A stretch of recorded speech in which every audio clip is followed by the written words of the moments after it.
So the short version is that sociocracy is a method of self-organization that is very similar to something that people might be familiar with, and that is just the work of committees. And so in a group where people organize themselves into committees, the committees then have a task. Oftentimes within the committee structure, the committee has limited decision-making power and tends to have to report back to the main governing body for a decision to be made. So if you've ever been in a group that you worked on a committee and that committee had decision-making power, then that is very much like sociocracy. In sociocracy, instead of committee, the term is circle, and I like the term circle because I like circles. And the way it works is this. A circle is one person, it could be, or ideally 3 or more people for cooperative decision making, that has an aim, which is a goal, and a domain, which is a sphere of power. And so, for example, there has been some activity and general agreement that if we get a column in the newspaper that folks are going to write for that column. And then there was discussion about what the parameters for that writing might be. And if all of us, it's a thing that affects all of us. It's a big thing, and it actually affects the co-op and the business pretty strongly, what we publish. So it is something that feels important to the group as a whole. However, if everybody in the group always has to weigh in on these decisions, then the decision making can become cumbersome. Other people offered themselves forward to be regular contributors to the writing, etc. And we kind of have also, I should mention, already broken into some committees. So we've got the various breakout groups or working groups that we've called them. And so this is an evolution of that as well. So let's say that the folks who've agreed to take on the task of writing form an editorial writing circle. The question from Sociocracy's perspective is, what power does that circle hold? And for example, does that circle have the power to decide, without the review of anybody else outside of the circle, to publish anything that they want? That could be the domain that this co-op decides is okay for the circle. Now, somebody else might say, oh, that's risky. I don't know if I want my name on anything without being able to review it first. I don't feel comfortable with the circle having that much power. And I think that we should have some sort of peer review process, etc.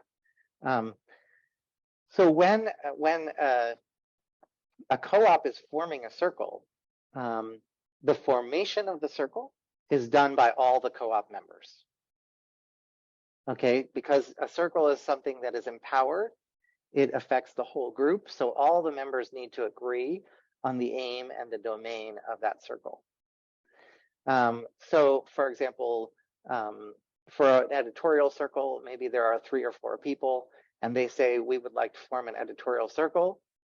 The generally bottom to top way is that the circle proposes its aim and domain.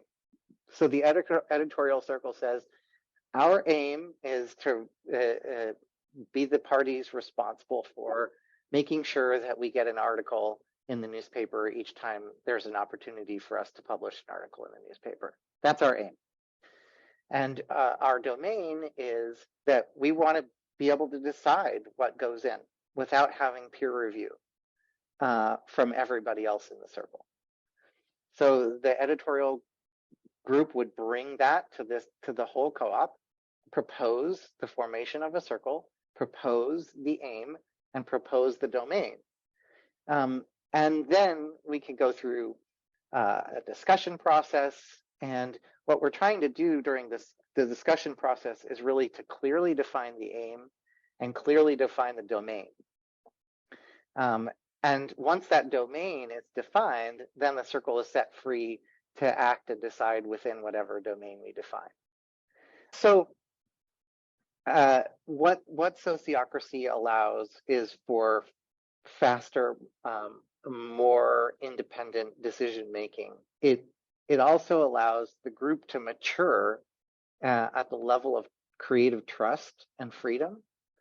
And there are some pieces that are important to consider. One is once a circle is formed and they are acting within their aim and domain, they may do things that you don't like or that you don't agree with.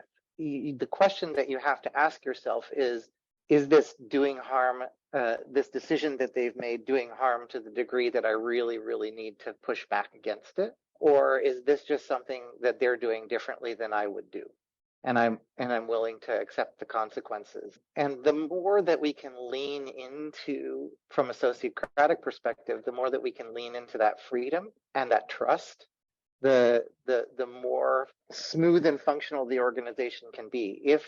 If we really, really want to have a say in everything, then sociocracy doesn't work. It is literally giving up some of your power on purpose. And so, built into the structure of sociocracy is the ability for the cooperative to regain that power if necessary. So I'll give you an example. A circle forms, the editorial circle forms, and somebody within, and we say that the domain of that editorial circle is to publish whatever they want without peer review. And then somebody in the editorial circle starts publishing some really bad shit, and they've gone off the rails. The co-op needs to be able to step in. And the way that the central body of the co-op steps in to affect the circle through consensus -1. And what that means is Jeff is like, whoa, Nicole is off the rails. What she is publishing is unacceptable. I need to bring this to the group and ask the group to consider my perspective. And if we vote to table Nicole by consensus -1, minus the Nicole, then the co-op has the power to table the activities of that circle or circle member. If you don't have that governance and accountability checks and balances, then you can run into problems, which I actually have seen in situations where the sociocracy broke down. If a sociocratic circle breaks entirely free and is no longer manageable by the cooperative, then it's basically become its own organization, and should no longer be using the co-op's name under its activities. And so that we want to avoid that from happening unless we do it on purpose, right? And so we need that power. So when you are joining a circle or forming a circle or acting within a circle, you recognize that there is always this capacity for the whole co-op to intervene and to change the nature of that circle. Any questions or thoughts or comments on that? Yeah, Mika. Alternatively, like, what is can also, if someone has a problem with how a circle is operating, they can join that circle and then provide their input. Like, what are the, how are can you become a member of a circle at any moment? I think, is that a relevant, other way of mitigating any potential disagreements? Beautiful. Totally thinking like a cooperator. So it does depend on the domain that a circle defines. So a circle may say, we're a circle and we are the only ones who can choose who will join. And that can be part of their domain definition. Now the co-op might look at that and be like, no, we don't like that. We don't approve that domain. The co-op may decide anybody can join any circle if they want. And that may be like a grounding standard that we put forward.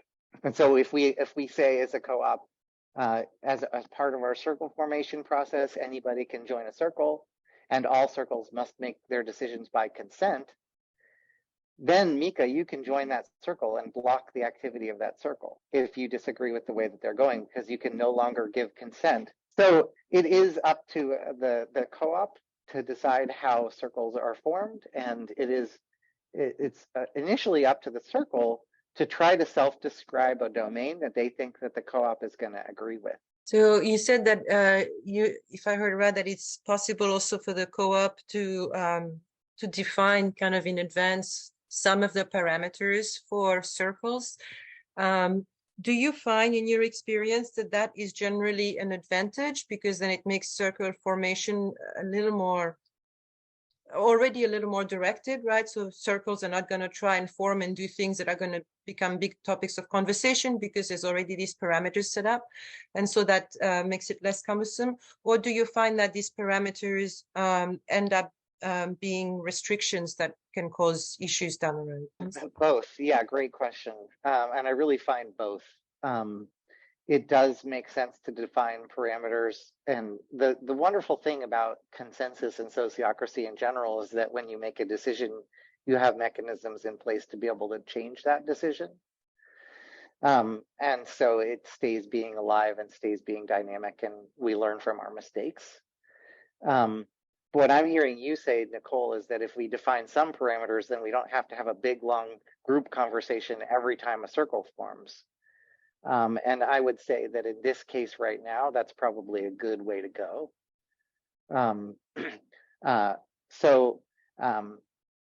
For example, who can join a circle?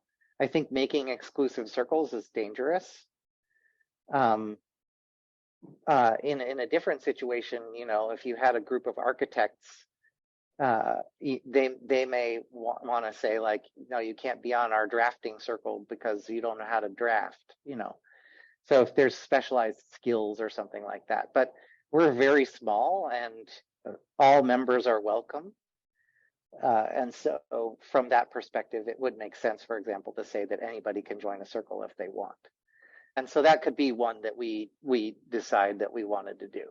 The reason that I'm bringing this forward now is actually to avoid some of the pitfalls that we're already kind of starting to run into, which is that we've divided into working groups, and what power do those working groups have?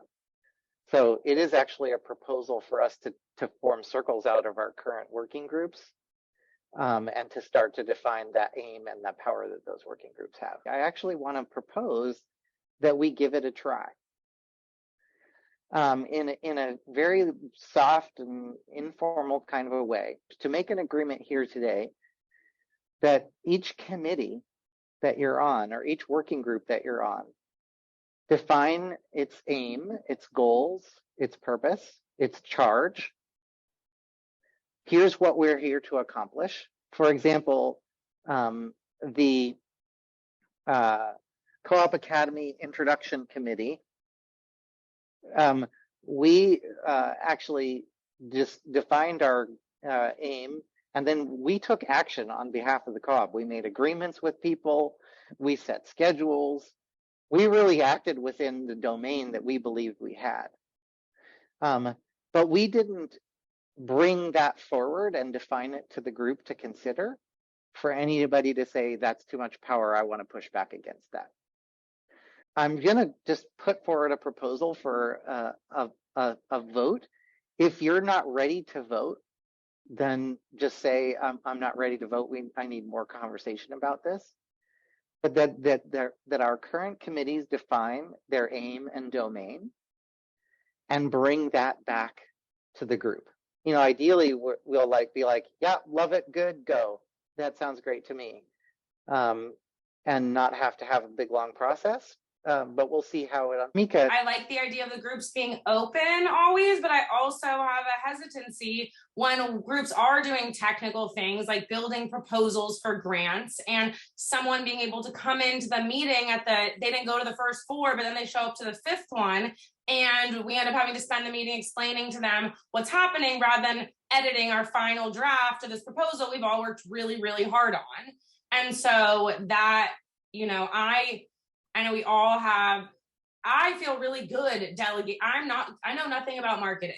The workshops, I don't know very much about, and I feel really good trusting the other teams to do that. And so I do like the groups being open, but also creating some structure to, if someone has serious concerns about what they're doing, they have to follow a specific protocol to like gain credibility within that group, to have the authority to, I can't give any marketing advice, and like I don't think I should. That is actually part of the group's domain, is the circle's domain. So when we're talking about defining a circle's aim and domain, in domain is the power to decide what you're looking for in a circle member. Mika is raising a good point, and that is that somebody could come in and be very disruptive to the function of a circle if it's just a free-for-all. So think about that when you're defining your domain. What are you looking for from your circle members? And circles define onboarding periods and training and mentorship and all kinds of things.